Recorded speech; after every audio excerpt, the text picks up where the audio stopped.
Hello students, welcome to focus academy online education. आज हम बात करेंगे 12th इंग्लिश पर। देखिए बच्चे, इंग्लिश जो है एक स्कोरिंग सब्जेक्ट है। आप अपनी परसेंटेज को इंक्रीज़ कर सकते हो इंग्लिश में अच्छे नंबर लाके। उसके लिए आपको क्या करना पड़ेगा, इसके जो बेसिक कंसेप्ट्स हैं वही समझने पड़ेंगे। आप चाहे साइंस फैकल्टी से हो, चाहे आर्ट्स फैकल्टी से हो, कोई सी भी फैकल्टी से आप हों, इंग्लिश आपके कंपलसरी सब्जेक्ट है, उसमें आप अच्छे स्कोर कर सकते हो। लेकिन उसके लिए आपको सबसे पहले इसका जो पैटर्न है पेपर का, उसको समझना पड़ेगा। कहाँ से आप नंबर ज़्यादा स्कोर कर सकते हो वो समझना पड़ेगा।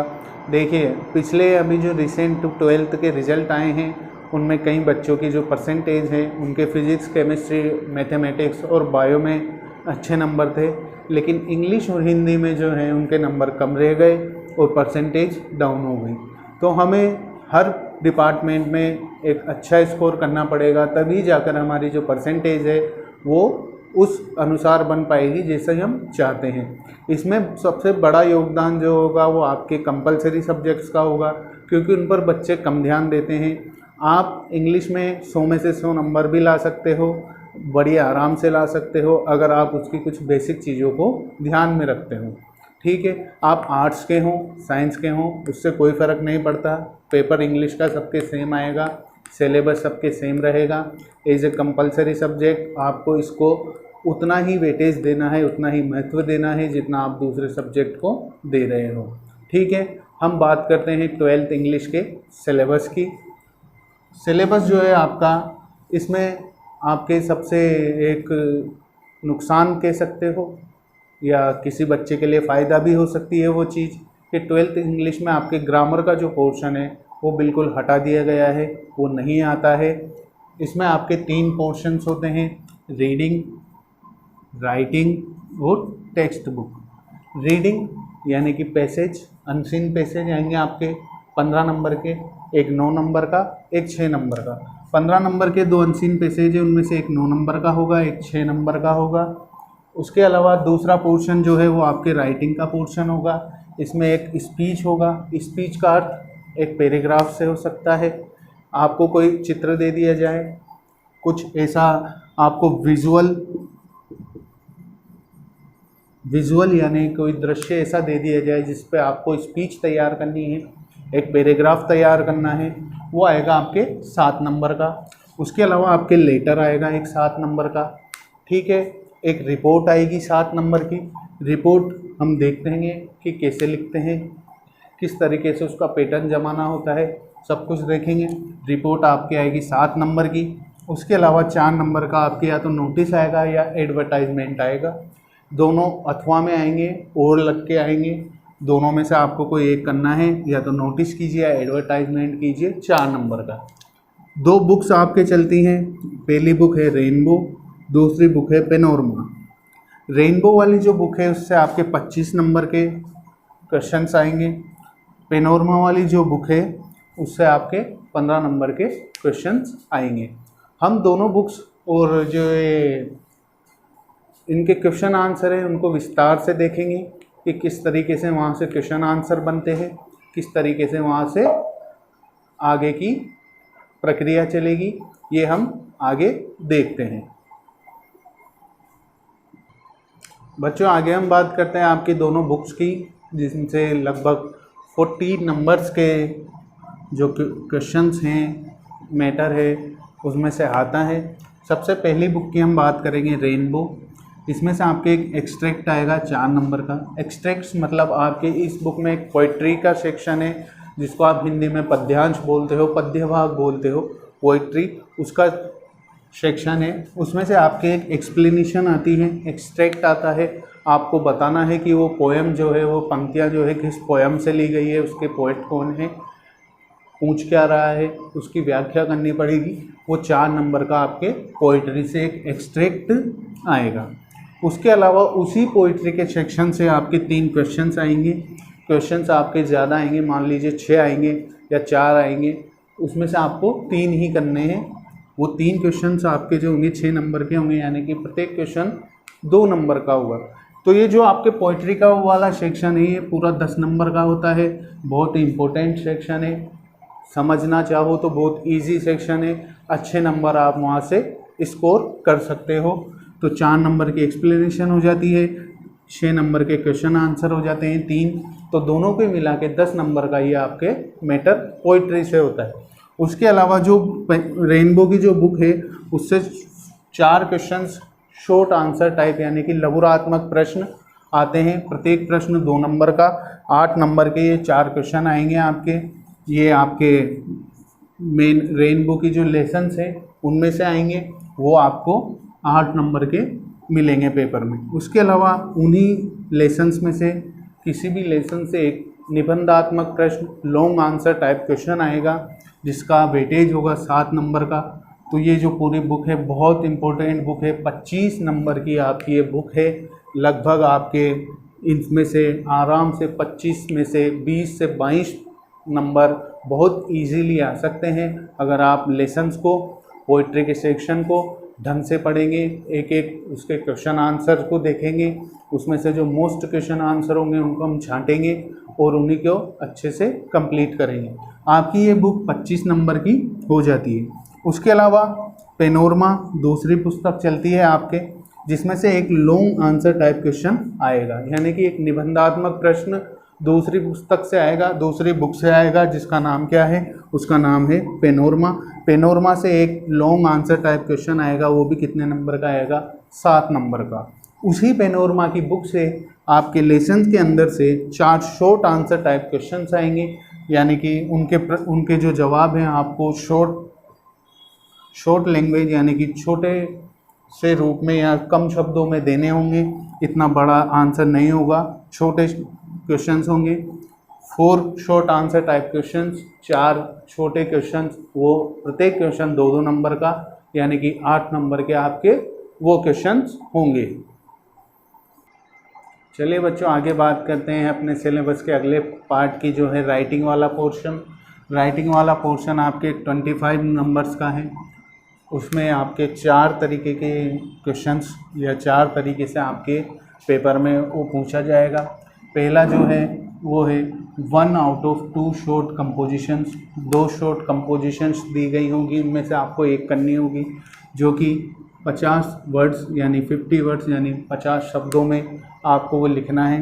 वो कोई नोटिस हो सकता है, एडवर्टाइजमेंट हो सकता है, या कोई पोस्टर हो सकता है। पोस्टर से अब आपको कोई इवेंट दे दिया जाएगा, मान लिया पर्यावरण प्रदूषण, जनसंख्या नियंत्रण, स्वच्छ भारत अभियान, उसको लेके आपको कोई पोस्टर बनाना है, या नोटिस आपको कोई किसी कानूनी क्षेत्र में, लीगल क्षेत्र में आपको नोटिस देना है, किसी का प्रचार है तो एडवर्टाइजमेंट देना है, उसके लिए आपको 4 नंबर का वो लिखना पड़ेगा।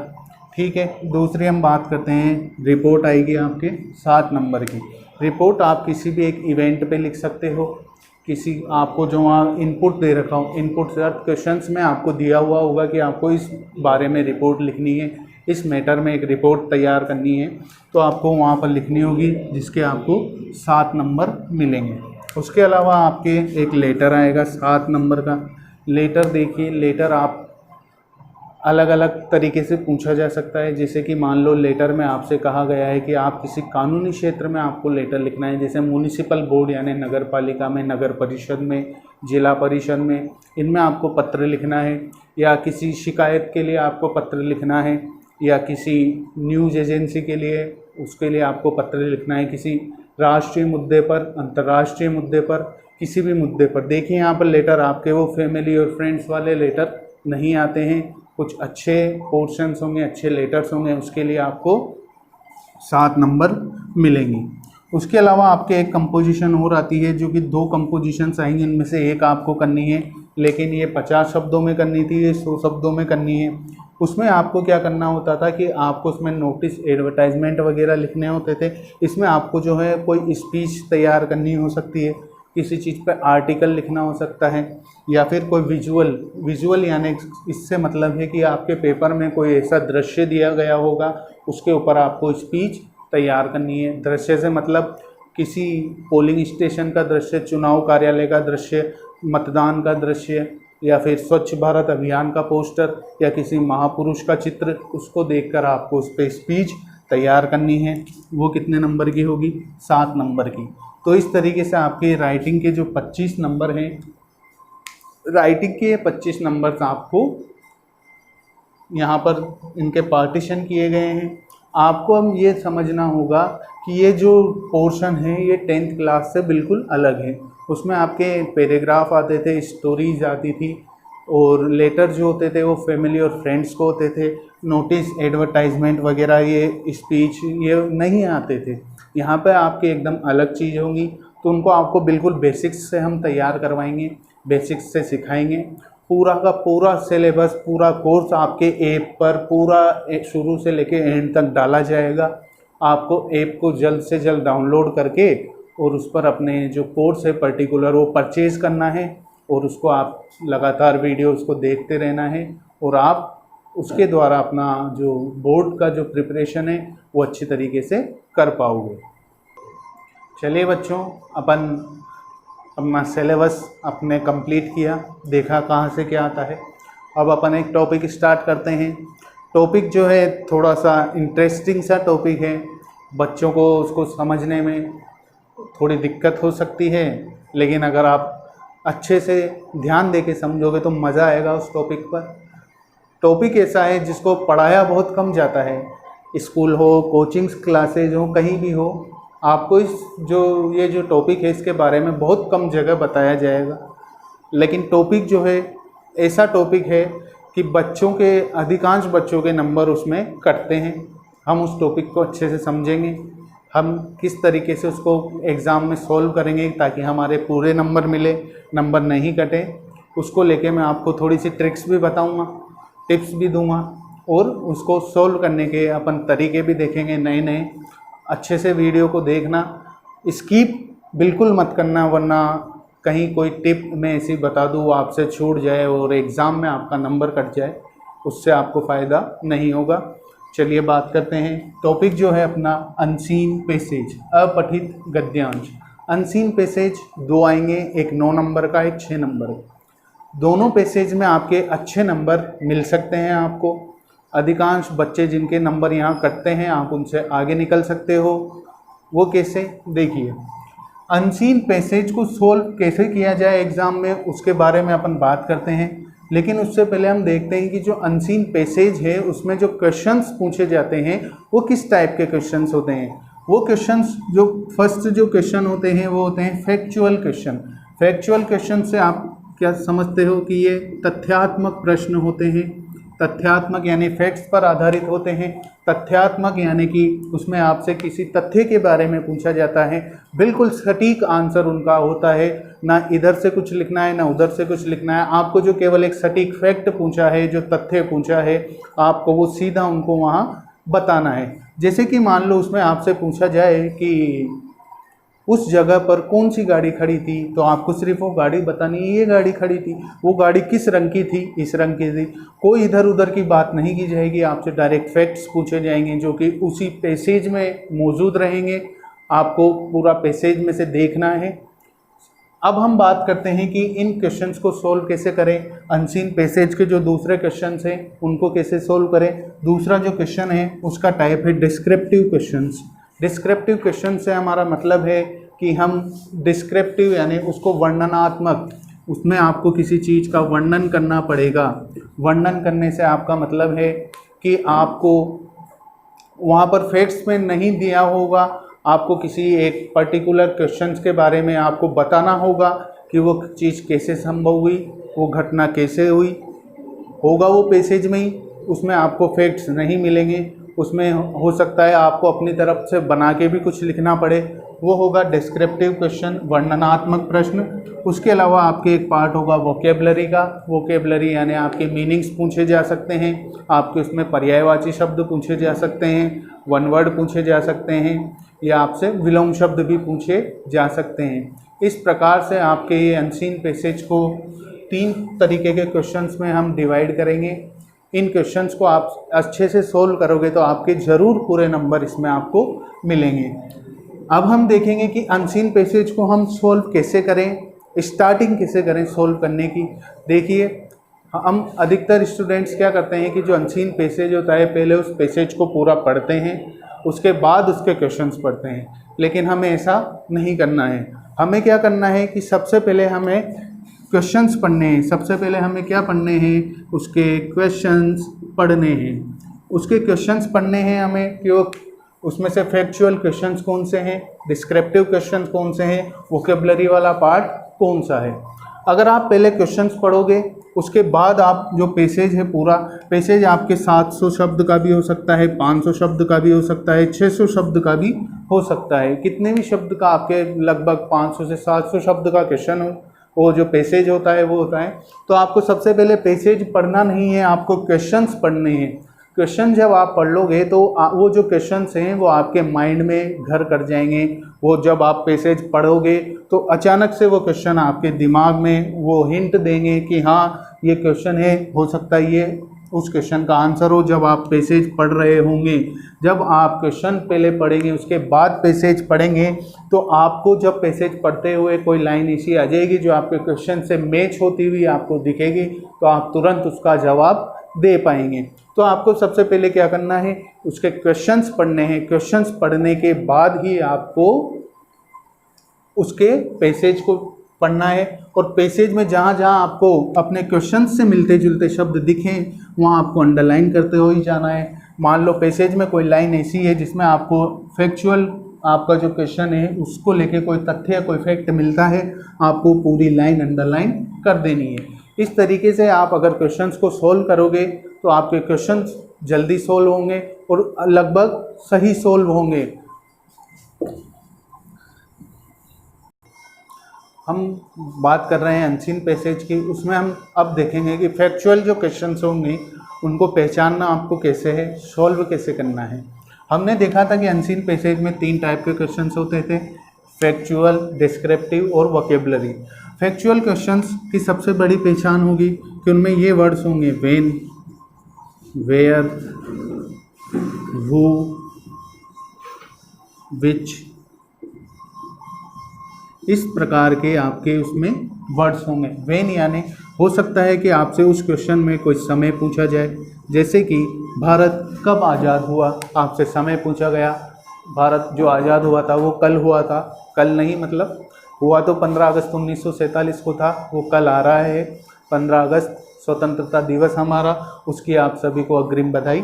तो इस तरीके से आपसे व्हेन यानी समय पूछा जा सकता है, वेयर यानी कोई प्लेस, कोई स्थान पूछा जा सकता है, हु यानी किसी पर्सन या किसी व्यक्ति के बारे में पूछा जा सकता है, विच यानी किसी वस्तु यानी थिंग के बारे में पूछा जा सकता है।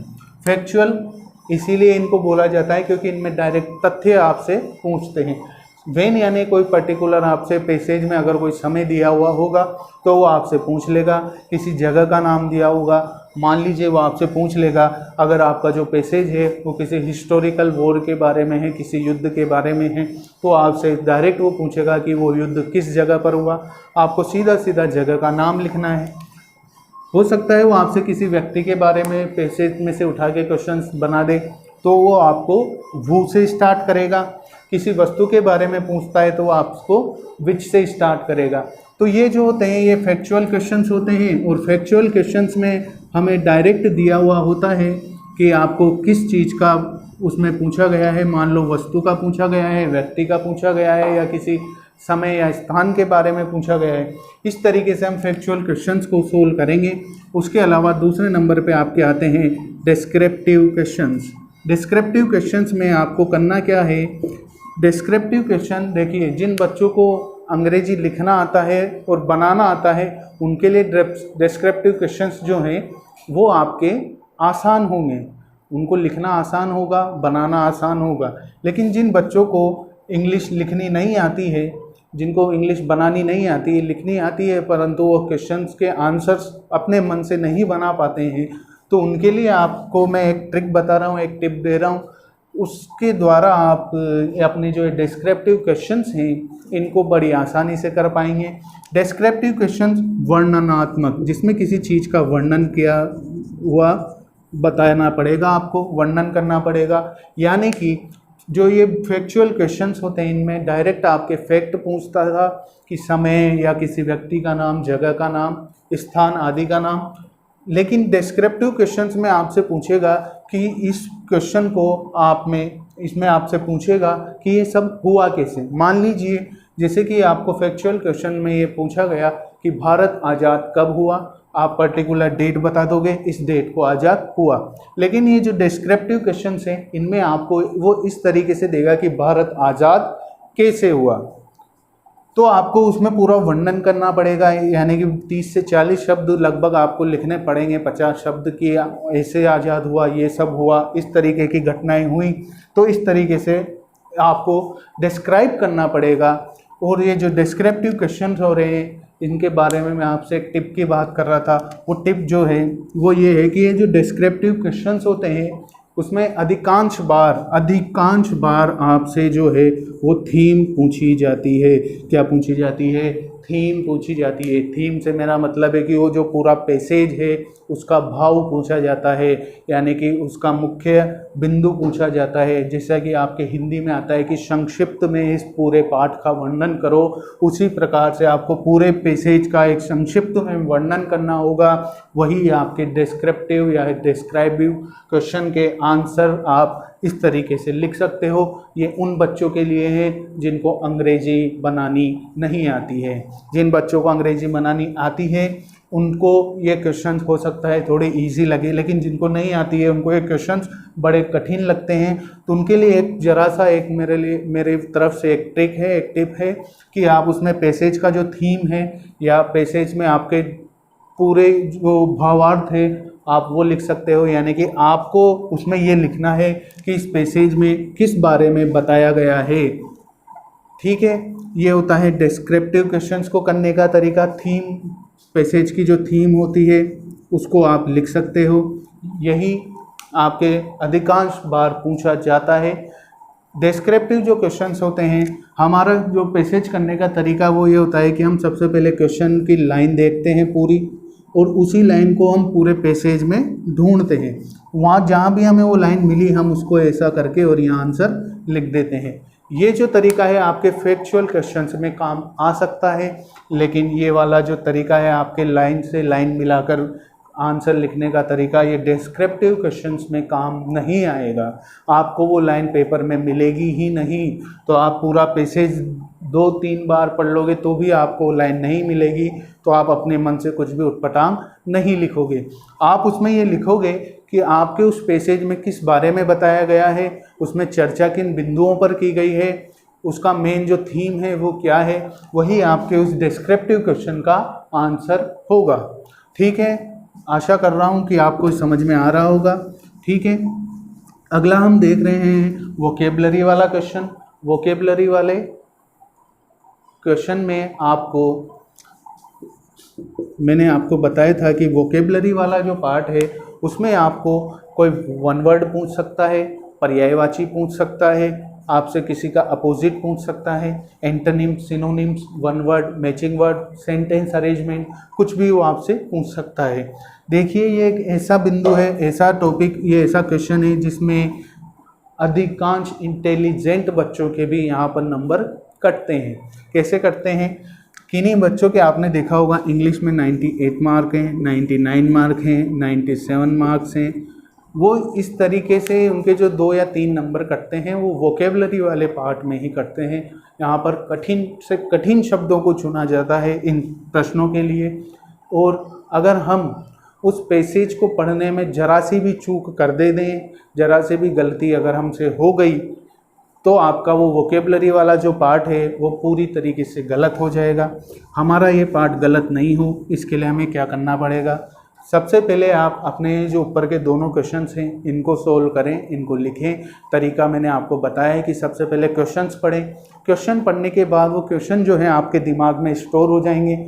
फिर उसके बाद जब आप पैसेज पढ़ोगे तो जहाँ भी वो लाइन क्वेश्चन से मिलती हुई आपको दिखेगी, आपका दिमाग, आपका ब्रेन तुरंत उस चीज़ को इंडिकेट कर देगा कि हाँ ये उस क्वेश्चन का आंसर हो सकता है, आप उसको अंडरलाइन करेंगे।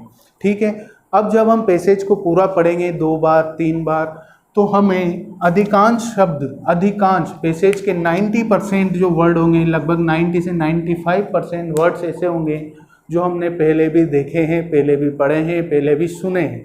लेकिन 2-5 शब्द ऐसे होंगे जो हमने ज़िंदगी में पहली बार उसी पैसेज में देखे होंगे, हमें ना उनका अर्थ पता होगा ना हमें उनके बारे में कुछ पता होगा।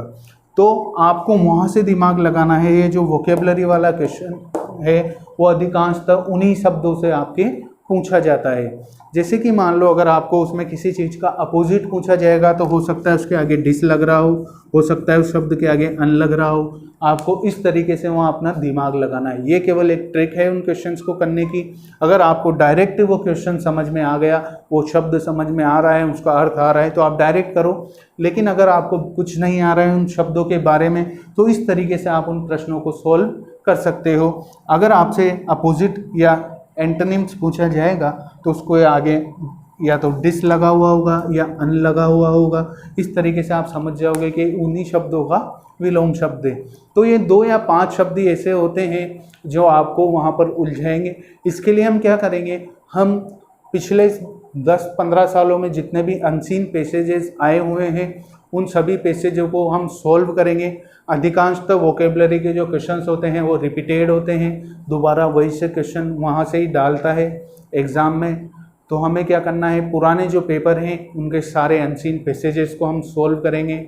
आगे हम बात करेंगे कि ये जो क्वेश्चंस हैं उसके अलावा जो दूसरा अनसीन पैसेज है उन पर हम किस तरीके से सॉल्व करेंगे, उनको पेपर में किस तरीके से क्वेश्चंस के आंसर्स देंगे। इसको जो ये अपना जो वोकेबलरी वाला पार्ट है इसको भी थोड़ा विस्तार पूर्वक समझने के लिए हमें क्या करना होगा, प्रैक्टिस करनी होगी। पिछले जो क्वेश्चन है इसका केवल एक ही तरीका है कि आप ज़्यादा से ज़्यादा ऐसे वोकेबलरी वाले प्रश्नों को सोल्व करें ताकि आपको अधिकांश शब्द आपके ब्रेन में, आपके दिमाग में कहीं ना कहीं स्टोर हो जाएं। आगे अपन बात करेंगे अगले वीडियो में। आज के वीडियो में इतना ही। आपकी इंग्लिश की पहली क्लास थी 12th की। आप अनसीन पैसेज करने का जो तरीका है उसको समझे होंगे। सिलेबस मैंने आपको पूरा बताया। आज से आप अपनी इसकी इंग्लिश की भी पढ़ाई स्टार्ट कर दीजिए। आपके रेगुलर वीडियो डलेगी। ऐप में आपके जो है वो पूरा कोर्स करवाया जाएगा, लेकिन वो करवाया जब जाएगा जब आप वीडियोस को देखने में इंटरेस्टेड होंगे। आप उनके नोट्स बनाकर उन पर प्रैक्टिस करेंगे। प्रत्येक सब्जेक्ट का अलग रजिस्टर बनाएंगे। पूरी मेहनत आपके लिए की जा रही है, तो हम भी यही उम्मीद करते हैं कि आप भी अपनी तरफ से पूरी मेहनत करेंगे और दोनों जब स्टूडेंट और टीचर अच्छी मेहनत करेंगे तो इसके परिणाम हमें अच्छे ही प्राप्त होंगे।